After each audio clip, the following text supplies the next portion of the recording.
Place au livre du jour, Nicolas Caro. Ce matin, je le montre à ceux qui nous regardent sur l'appli Europe 1 ou sur europe1.fr. Alors, ce n'est pas un roman, c'est ce qu'on appelle un beau livre, un gros livre aussi. Voilà, grand format, cartonné, bien fait, avec des illustrations et des photos. Et là, ce sont des photos, puisque c'est un livre concocté par les camarades de Paris Match. Ça s'appelle « Les grands faits divers des années 50 à nos jours ». C'est chez Hors Collection. Donc, 70 ans de crime en images, si je puis dire. Exactement, les grands faits divers. C'est classé par thème, grand banditisme, affaires mythiques, monstres et mystères. Sous-entendu, on n'est pas bien sûr de qui est vraiment le coupable. Il y a par exemple dans cette catégorie l'affaire de Bruay en Artois, racontée par l'écrivain Gilles-Martin Chauffier. 6 avril 1972, Brigitte Devèvre, une adolescente de 15 ans, est retrouvée assassinée dans un terrain vague de cette cité minière du Pas-de-Calais, Bruay en Artois.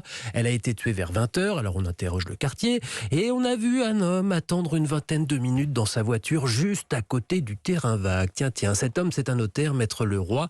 On l'interroge, il s'embrouille, oui, non, oui, l'heure, il sait plus trop, il veut pas donner son emploi du temps. Mais pourquoi ? Parce qu'en fait, il se rendait chez sa maîtresse, dans une belle maison derrière le terrain vague. Or, elle est en train de divorcer, il veut pas la mettre en difficulté, mais c'est trop tard, la machine s'emballe.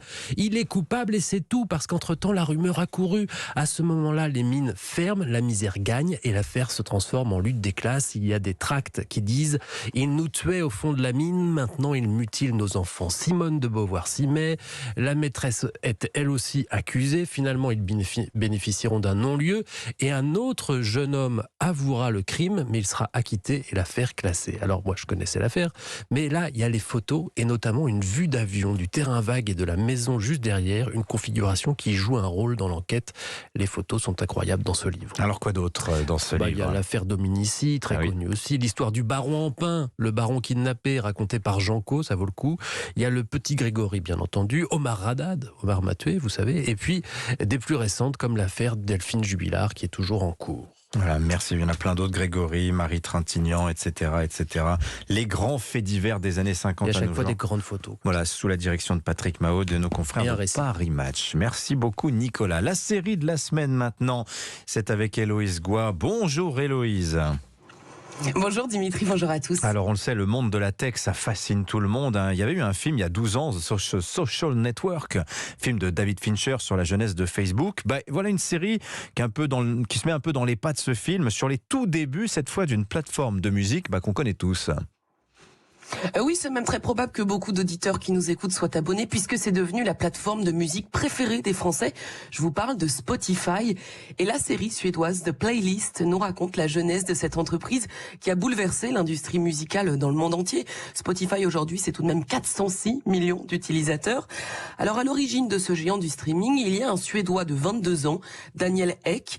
Au début des années 2000, ce jeune développeur surdoué s'ennuie un peu dans sa vie professionnelle. Il rêve de la Silicon Valley, mais comme il n'a pas de diplôme, il est recalé par Google. Et à ce moment-là, un site illégal de streaming musical qui s'appelle Pirate Bay cartonne en Suède. Mais Daniel Ek en est sûr, il peut faire beaucoup mieux que cette entreprise de hackers. Il y a un trou dans le marché. Comme personne ne veut être associé à Pirate Bay, personne n'ose lancer un vrai bon site de musique. Parce qu'il y a déjà un bon site de musique. Pirate Bay. Quand tu regardes de plus près, c'est vraiment de la merde. Le listing est hyper mal fait, tu trouves rien, ça prend 1 jour et demi pour télécharger un truc, et quand tu veux faire play, ça lag un coup sur 2, c'est nul à chier. Son idée est donc simple, créer un service de streaming légal qui rend la musique accessible à tous en un clic, sans téléchargement. C'est un peu une sorte de jukebox qui fonctionne à l'infini. Alors si l'histoire méritait une série, je suppose que le chemin n'a pas été facile pour ce Daniel Ek.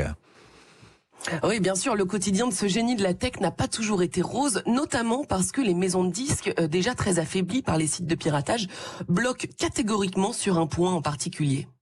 Bonsoir, je sais comment sauver l'industrie de la musique. Un lecteur de musique, c'est de la musique gratuite à un tout autre niveau, qui allie qualité, design, Attendez intelligence... une petite minute. Vous venez de dire quoi là? De la musique gratuite? Vous vous prenez pour qui? Eh bien, je voulais vous faire part La d'une musique idée ne devrait jamais être gratuite. Écoutez, je sais bien, mais... J'ai dit non! Alors pour comprendre précisément la construction du business plan de cette entreprise qui parviendra malgré tout à rémunérer les artistes, eh bien il faut regarder la suite des épisodes. Voilà, les grands entrepreneurs, ça devient un thème récurrent dans les séries, Héloïse. Eh oui, c'est même à la mode en ce moment. Cette année, on a déjà eu l'histoire d'Uber avec Super Pumped. On a eu l'histoire de WeWork avec WeCrashed. Et même l'histoire de la chute d'Elizabeth Holmes et de son entreprise Theranos avec la série The Dropout. Mais ce qu'il y a de particulièrement intéressant avec la série The Playlist, c'est sa construction. La narration est éclatée. Chacun des 6 épisodes raconte la fabrication de l'entreprise d'un point de vue différent. C'est-à-dire qu'on ne s'intéresse pas seulement à Daniel Ek, mais aussi à tous les gens qui ont contribué au succès de Spotify, à savoir le patron de Sony Suède, l'avocate de l'entreprise, une chanteuse qui s'apprête à exploser. En fait, la série est elle-même construite comme une playlist qui pourrait presque se regarder en aléatoire. C'est très malin, ça donne un programme passionnant et inspirant. Voilà, ça s'appelle The Playlist, c'est à voir sur Netflix. C'est 6 épisodes, donc mini-série, il n'y aura pas de suite, c'est chacun durant 50 minutes. Merci beaucoup Héloïse Goua, merci Nicolas. Merci, à demain. À demain, 7h52.